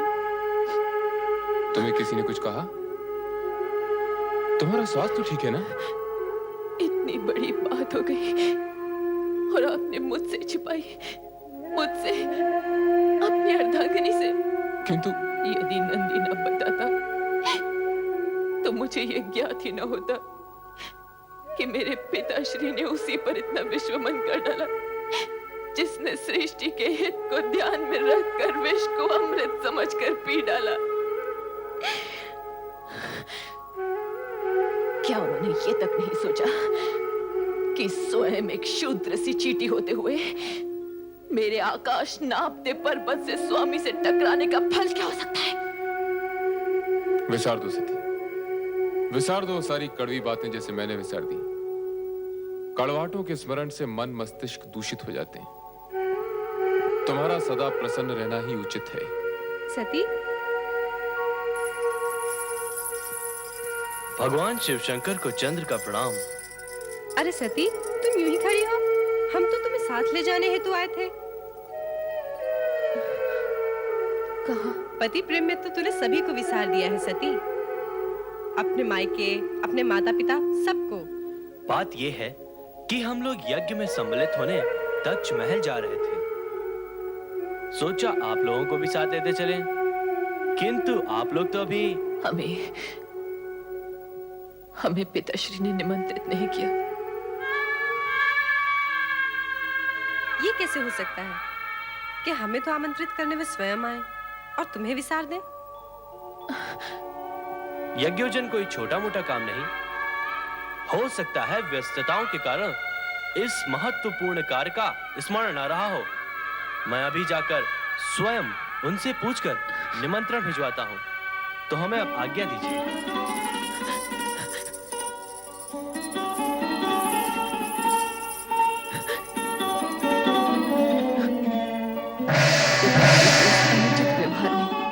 मेरे हृदय को व्यथित कर दिया है। मैं स्वयं नहीं समझ पा रही हूँ कि स्थिति का परिणाम क्या होगा। मेरे स्वामी, मेरे स्वामी कितने महान हैं। पिताश्री ने भरी सभा में उनका इतना बड़ा अपमान किया और उन्होंने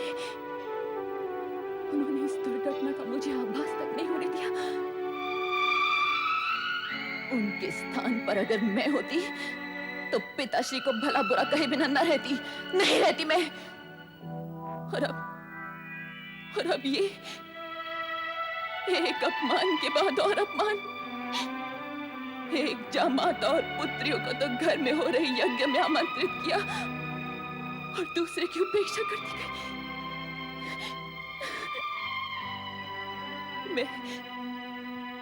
मैं क्या करूं? मैं क्या करूं और क्या ना करूं?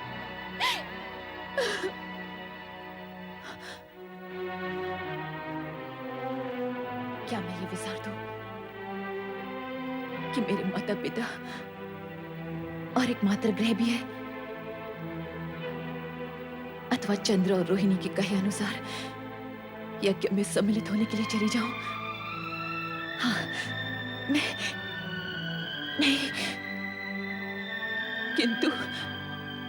किंतु यदि पिताश्री ने मेरे स्वामी के विषय में पुनः कोई अनर्गल बातें कही तो नहीं। तो सुन लेना। नहीं, कदापि नहीं। मैं अपने स्वामी के अपमान में दो शब्द भी नहीं सुन सकती मैं। तो तू वहां जाने की क्यों सोच रही है, जहां अपमान के कांटे चुभने की अधिक संभावना हो? और जबकि तेरे पति ने भी उस प्रसंग को विसार दिया है, तो तू उनकी राख के ढेर में से चिंगारियां चुनने हेतु क्यों जाने की इच्छुक है? ये ज्ञात होते हुए भी कि चिंगारियों को हवा लग जाए तो वे भीषण अग्निज्वाला का रूप ले लेती हैं। किंतु मैं अपने हृदय में चिंगारियां समेटे हुए भी जीवित नहीं रह सकती मैं जीवित। जो होना है सो हो ले। मैं पिताश्री से ये बात अवश्य पूछूंगी कि जिनके आगे समस्त देवता भी नतमस्तक रहते हैं, उन्हें अपमानित करने का उन्हें साहस कैसे हुआ? एक बार और सोच ले, कहीं कोई अनर्थ न घट जाए। यदि मैं न गई तो यज्ञ के रूप में बिछाया पिताश्री का ये शिव विरोधी षड्यंत्र कहीं जटिलतम न हो जाए। मुझे जाना ही होगा। हाँ, मुझे जाना ही होगा। यज्ञ में सम्मिलित होने हेतु तू पुनः सदाशिव से विचार विमर्श क्यों नहीं कर लेती? उनका उत्तर संभवतः तुम्हारी दुविधा का हल निकाल दे।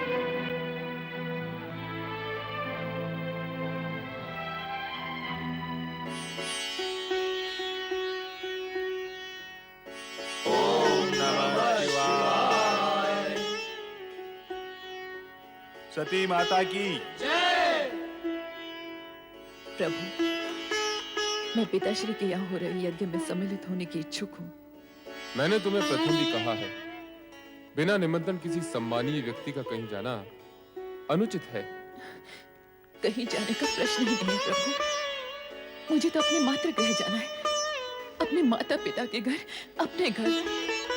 विवाह उपरांत स्त्री का घर वही होता है जो उसके पति का घर हो। ये कैलाश धामी तुम्हारा अपना घर है, तुम यहाँ की स्वामिनी हो। इसका तात्पर्य ये कि विवाहोपरांत पुत्री का माता पिता से संबंध टूट जाता है, उन्हें विसार देना ही उचित है। मैंने अपने अपमान को तो विसार दिया, किंतु यदि वहां तुम्हारा तनिक भी अपमान हुआ तो वो मुझसे सहन नहीं होगा। यही सोचकर मैं तुम्हें टोक रहा था, किंतु जब तुमने जाने का निश्चय कर ही लिया है तो जैसी तुम्हारी इच्छा। पुत्र नंदी। जी प्रभु। अपनी स्वामिनी की इच्छा पूर्ति हेतु शिवगणों को साथ लेकर इनके साथ दक्ष यज्ञ में जाओ। जैसी आज्ञा प्रभु।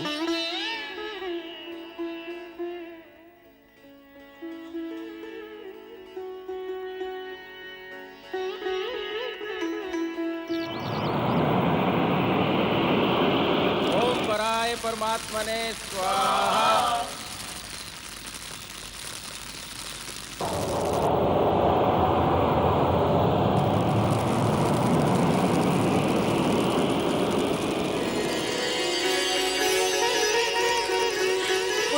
सती सती सती तुम आ गई। अच्छा किया तुम आ गई।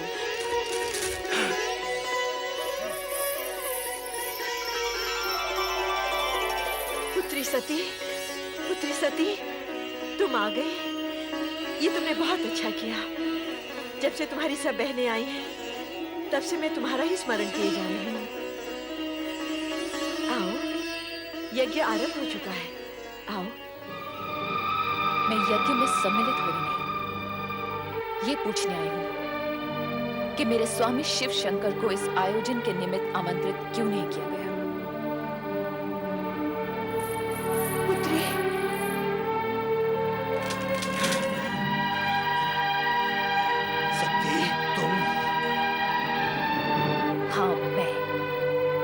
शिव की अर्धांगिनी सती हूं प्रजापति दक्ष। मैं वही सती हूं जिसने शिव को पति रूप में पाने के लिए आपकी इच्छा के विरुद्ध शिव की आराधना की थी और उनके चरणों में स्थान पाया था। ये सब हम जानते हैं। क्या तुम हमारे यज्ञ में विघ्न डालने के लिए यहाँ आई हो? यज्ञ देवताओं में श्रेष्ठ भगवान शिव शंकर को आमंत्रित न करके आपने पहले ही विघ्न डाल दिया है पिताश्री। तो फिर आप ये झूठा दोषारोपण मुझ पर क्यों कर रहे हैं? हमने जानबूझकर तुम्हें और तुम्हारे उस भूतनाथ पति को निमंत्रित नहीं किया था ताकि तुम अपनी अनुचित चेष्टाओं से इस यज्ञ के पवित्र वातावरण को अपवित्र न कर सको। हम पूछते हैं कि जब हमने तुम्हें बुलाया ही नहीं था तो तुम अपना अपमान कराने यहाँ क्यों चली आई हो? मैं आपसे उस अपमान के बारे में पूछने आई हूँ जो आपने मेरे स्वामी को नहीं बुलाकर किया है। आपका ये साहस कैसे हुआ कि देवों के देव महादेव को उनके यज्ञ भाग से वंचित रखे? और आपने ये कैसे सोच लिया कि यज्ञ को शिव से वंचित रखने का भारी अपराध करने पर भी आपसे कोई पूछने तक नहीं आएगा? मैं आपसे पूछती हूँ पिताश्री, जब आपने अपनी सभी अन्य पुत्रियों और जामाता को सहर्ष इस यज्ञ में सम्मिलित किया है तो फिर मुझे क्यों नहीं? मेरे पति महादेव को क्यों नहीं? इसलिए कि तुम्हारा पति महादेव कहलाने के योग्य ही नहीं है। वह कुलीन अमंगलकारी, वेदों से बहिष्कृत और क्वेशधारी है। भूत पिशाचों के स्वामी उस भूतनाथ के साथ हमने तुम्हारा विवाह अपने पिता ब्रह्मा के दबाव में आकर किया था और उसके लिए हम आज तक पछता रहे हैं सती, आज तक पछता रहे हैं। हाँ, जब तुम बिना बुलाए यहाँ चली आई हो तो इस यज्ञ में भाग लेकर अपने पति का यज्ञ भाग भी प्राप्त करो। बैठो सती। पिताश्री, अब भी कुछ नहीं बिगड़ा है। आप कैलाश जाकर मेरे स्वामी को आदर पूर्वक यहाँ ले आइए और इस यज्ञ को विधि पूर्वक संपन्न कीजिए।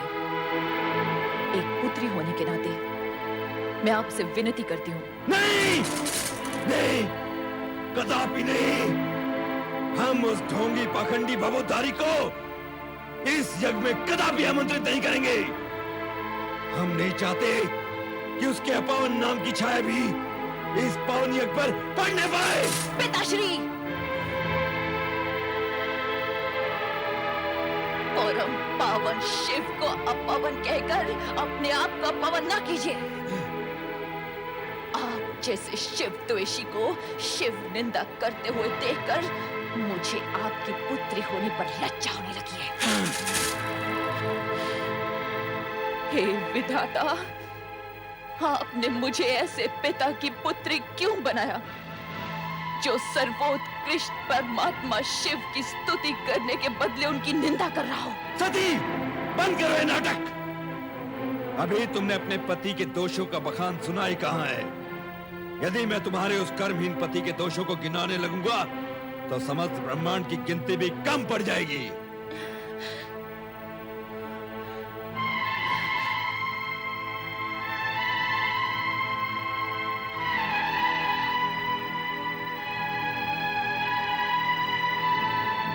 सृष्टि के पालक श्री हरि विष्णु, सृष्टि के रचनाकार परम पिता ब्रह्मा, क्या आप शिव निंदा सुनने के लिए इस यज्ञ में सम्मिलित हुए?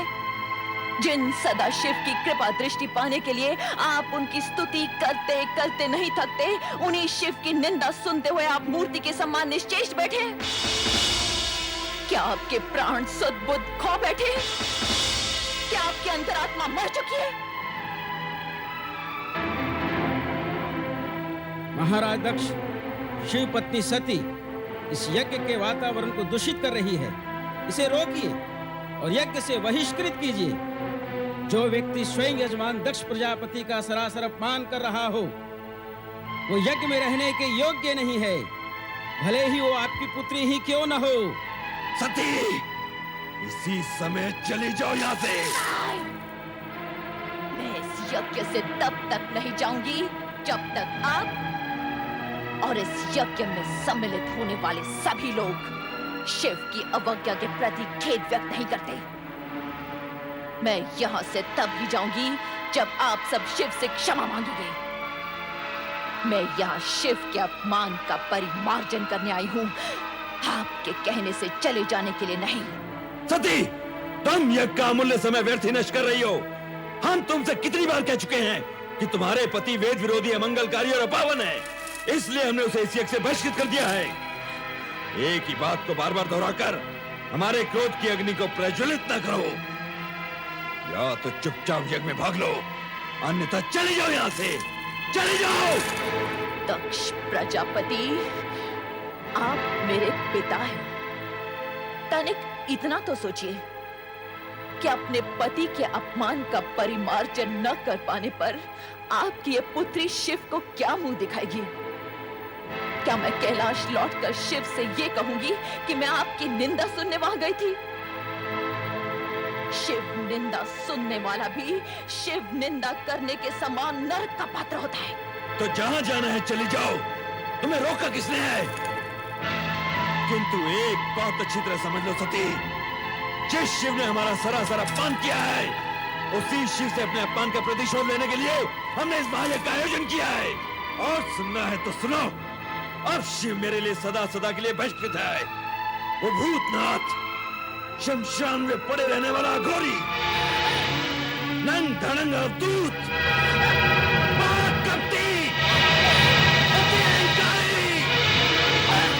दक्ष प्रजापति, बस कीजिए। मैं पति निंदा नहीं सुन सकती, नहीं सुन सकती मैं पति निंदा, नहीं सुन सकती मैं पति निंदा, नहीं सुन सकती, नहीं सुन सकती, नहीं सुन सकती।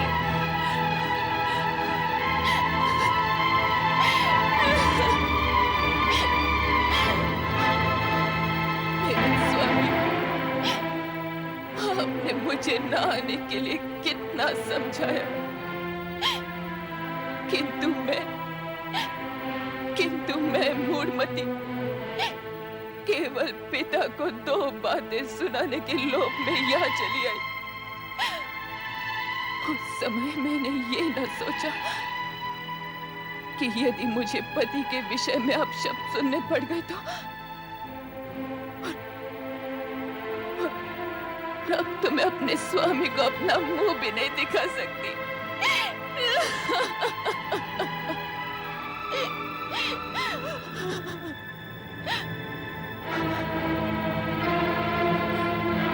जिस स्थान पर मुझे अपने पति की इतनी निंदा सुननी पड़ी, वहीं के वहीं मैं अपने इस देह का त्याग कर दूंगी।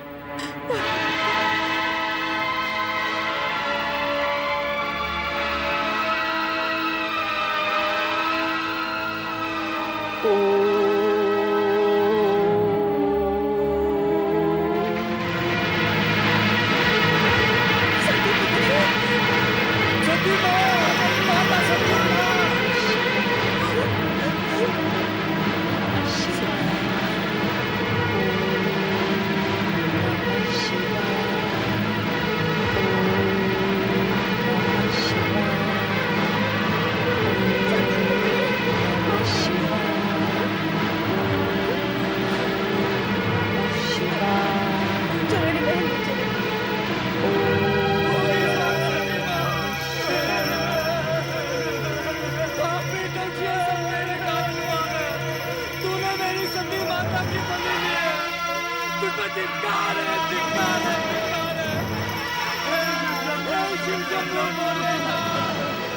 चलो चले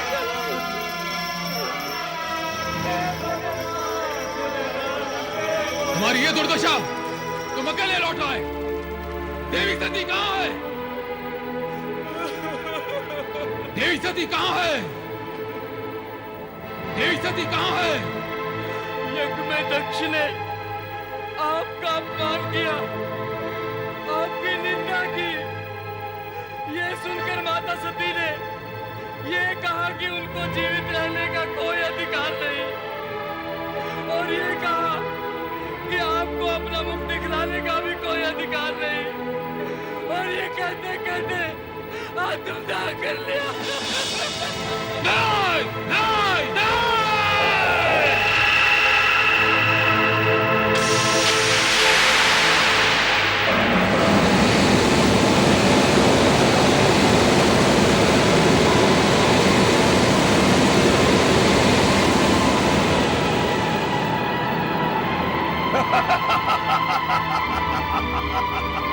जय महारुद्र, मेरे लिए क्या आज्ञा है प्रभु? वीरभद्र, दक्ष का अहंकार हमारा विरोध है, और हमारा विरोध उसका विनाश। जो आज्ञा प्रभु। जाओ उस यज्ञ को भ्रष्ट कर डालो, और जो भी तुम्हारा विरोध करे उसे भी भस्म करने में संकोच न करना। आज विनाश लीला का वो नर्तन करना कि वहां कोई भी शिव सती विरोधी जीवित न रह पाए। जाओ, ऐसा ही होगा प्रभु। जय महारुद्र।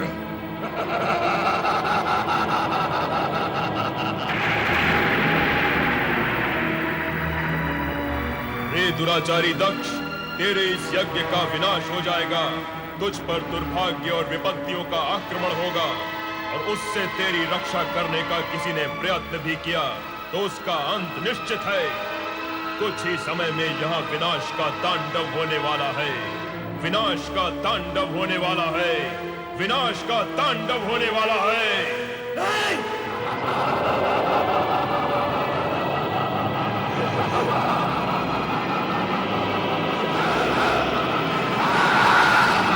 प्रभु, मेरी रक्षा कीजिए, मेरी रक्षा कीजिए प्रभु। दक्ष, शिव की निंदा और उपेक्षा करके तुमने वो दंडनीय अपराध किया है जिससे तुम्हें कोई नहीं बचा सकता, स्वयं मैं भी नहीं। तुम्हारा उद्धार हो सकता है तो चराचरपति शिव के हाथ हो। प्रभु, प्रभु,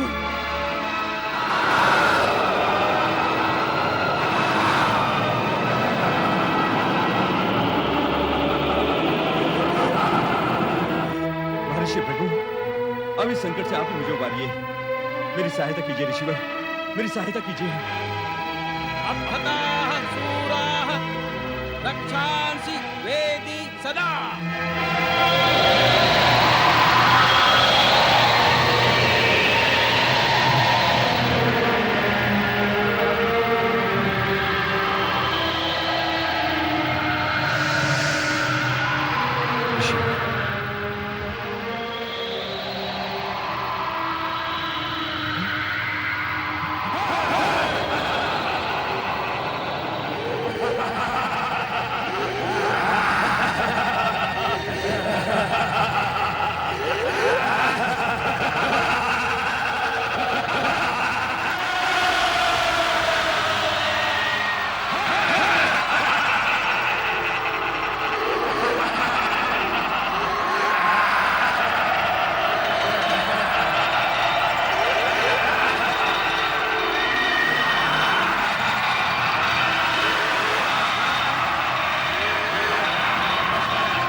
कर।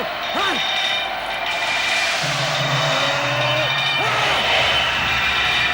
जय गंगाधर। ये ले दक्ष। दुष्ट, मुझे चमत्कार दिखलाता है, अभी बताता हूँ।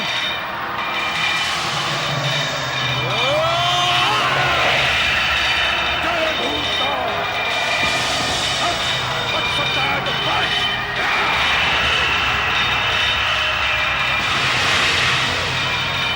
हाँ रवि, मैं अभी तेरी माया का सर्वनाश कर देता हूँ।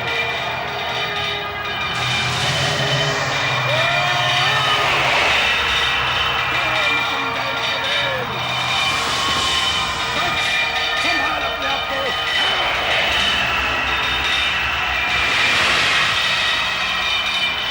यदि तू अपने आप को इतना ही शक्तिशाली समझता है तो मेरे बराबर का होकर अपनी शक्ति का प्रदर्शन कर।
मेरे स्वामी की मृत्यु नहीं हो सकती।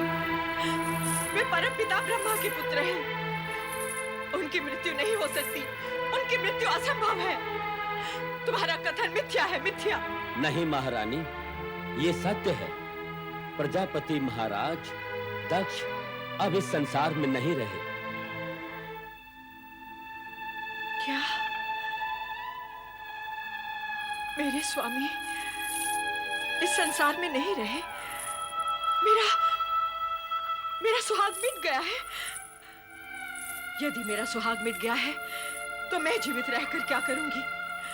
मैं अपने प्राण त्याग दूंगी। मैं अपने प्राण त्याग दूंगी। नहीं माते, नहीं। धैर्य रखिए माते। इतना दुखी मत होइए माते। नहीं, मेरे स्वामी के बिना मेरा जीवन व्यर्थ है। मेरा जीवन व्यर्थ है। मैं जीना नहीं चाहती। मैं जीना नहीं चाहती। मैं नहीं रहना चाहती। शांत हो जाइए माते, शांत हो जाइए। दक्ष प्रजापति जीवित हैं। क्या? मस्तक विहीन होने के उपरांत भी उनका शरीर निस्तेज नहीं हुआ है। शिव इतने कठोर नहीं माते कि किसी के प्राण हर ले। उन्होंने तो पिताश्री को केवल उनकी करनी का दंड दिया है। अब आप ये शोक त्याग दीजिए और शिव जी से प्रार्थना कीजिए कि वो शीघ्र से शीघ्र पिताश्री को पुनर्जीवित कर दें। मैं शिव से प्रार्थना करूं अपने पति को जीवन दान देने के लिए? मैं तो, क्या वो मेरी प्रार्थना सुनेंगे? ऐ महाबलयंकर, आपकी आज्ञा के अनुसार दुष्ट दक्ष का अंत कर दिया और उसके सर को काटकर यज्ञ कुंड में स्वाहा कर दिया। वीरभद्र, तुम मेरी आज्ञा का पालन कर धन्यवाद के पात्र हो गए हो। सभी गणों में सर्वश्रेष्ठ हो। यशस्वी भवा। जय महारुद्र।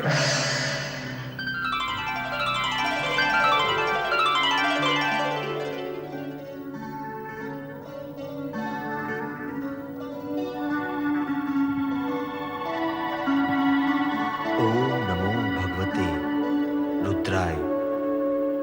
परात्पर ब्रह्म परमात्मा श्री सदाशिव को प्रणाम। करुणा सागर भक्त वत्सल भगवान शिव शंकर को वंदन। हे चराचरपति, शिव शंकर, कृपा सागर, मैं वो दुर्भाग्यशाली स्त्री हूँ जिसने एक हाथ से अपनी पुत्री सती को खो दिया है और अब दूसरे हाथ से उस पति को खोने जा रही हूँ जिसका सिर विहीन शरीर तड़पता देखकर मुझ पर हर पल मृत्यु का पल होकर टूटता है। ये जानते हुए कि जो भी हुआ है उसके उत्तरदायी मेरे पति ही है, मुझे ये कहने का अधिकार नहीं कि मेरे पति को उन कष्टों से मुक्त कर दो और जीवन दान दो, किंतु इतना अवश्य कहूंगी कि उनके कष्टों का अंत कर दो, उनके कष्टों का अंत कर दो, उनके कष्टों का अंत कर दो, उनके कष्टों का अंत कर दो, उनके कष्टों का अंत कर दो, उनके कष्टों का अंत। हे सदाशिव, कष्ट का अंत आप कैसे करेंगे ये तो आप ही को ज्ञात होगा, किंतु मैं आपसे ये प्रार्थना अवश्य करूंगा कि दक्ष को जीवनदान मिले और अपूर्ण यज्ञ संपूर्ण हो सके। दक्ष से मेरा कोई बैर नहीं श्रीहरि। जो हुआ, जो हो रहा है और जो होगा विधाता के संकेत के बिना असंभव है। अस्तु, आप सबकी इच्छा का सम्मान करते हुए मैं दक्ष को अवश्य जीवन दान दूंगा, अवश्य। स्वामी, स्वामी, स्वामी, स्वामी कहाँ तुम? स्वामी,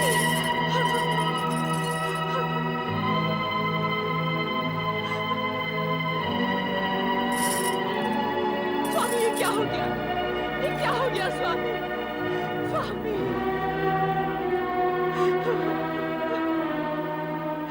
प्रभु कृपा कीजिए, कृपा कीजिए भोलेनाथ, कृपा कीजिए। प्रजापति दक्ष, वृथा अभिमान से उपजे अपने भयंकर अपराधों का दंड तुम्हें मिल गया है। अब अपने अपूर्ण यज्ञ को पूर्ण करने के लिए तुम्हें अजामुख बनाकर नया जन्म दिया जा रहा है। तुम्हें यह मुख देने के पीछे तात्पर्य है कि इसे देखकर संसार वासियों को तुम्हारे कर्म सदा के लिए याद रहेंगे और वे अपने आप को ऐसे कर्मों से दूर रखने का प्रयत्न करेंगे। कल्याण भवतु।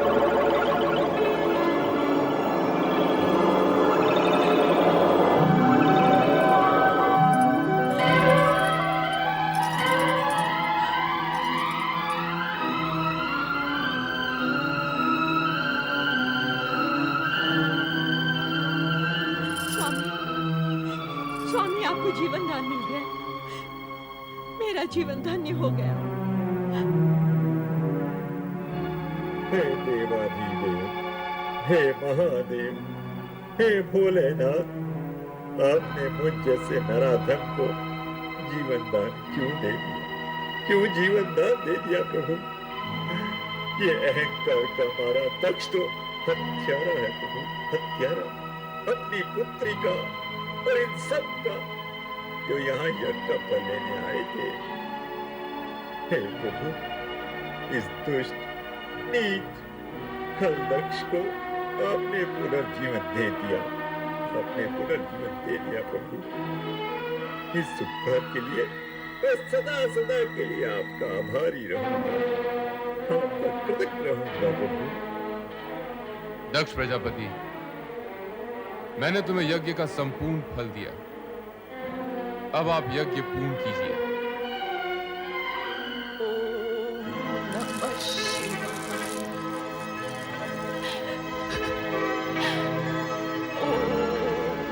नमः शिवाय।